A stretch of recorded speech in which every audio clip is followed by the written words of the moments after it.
వెళ్తారన్నాం. ఇంకొకటండి, గ్రహం స్టీవెన్సన్ చంపేసినప్పుడు ఆయన భార్య నేను వీరిని క్షమిస్తున్నానని చెప్పింది. అది యేసు ప్రభు చెప్పిన మాట.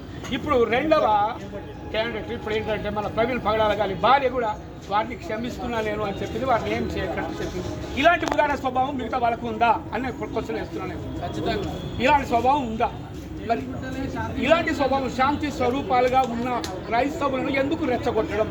తలుచుకుంటే మరి మేము పడుకున్న సింహాలం. మేము క్రైస్తవులు అంటే పడుకున్న సింహాలు. ఆనాడు జవహర్లాల్ నెహ్రూ చెప్పినాడు, వాళ్ళు కదిలించకండి, వాళ్ళు పడుకున్న సింహాలు అని చెప్పారు. వాళ్ళని ఎందుకు మనం వాళ్ళ జోలికి ఎందుకు పోతున్నాం? వాళ్ళకు కూడా మనలాగానే సీట్లు ఇద్దాం, మనలాగానే వాళ్ళకు కూడా రాజకీయాలలో మరి రానిద్దామని చెప్పేసి ఆనాడు వాళ్ళు అన్నారు. మరి ఈనాడు ఎక్కడుందండి? కుల వివక్ష తీసుకొచ్చి కులతంత్రాలతో ఇవన్నీ చేస్తున్నారు ఇక్కడ ప్రజలు. కులం కాదు మనకు కావాల్సింది.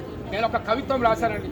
కులము రాయ కలము లేదు, మతము చెప్ప మనసు లేదు, హితము చెప్ప గతము లేదు, గతము విన ఓపిక లేదు. కులమతాలు నీకు పెట్టవు కూడు, మతాలు పెట్టవు నాకు మాడు, కులమతాలు పెట్టవు నీకు నాకు మాడు కూడు, ఎందుకు నీకు ఈ గోడు, వదులుకొని ఇవి సోడు, చెయ్యి చెయ్యి కలుపుదాం, చైతన్య మార్గం తెలుపుదాం. ఇది ఏనాడు నేను రాసిన కవిత్వం.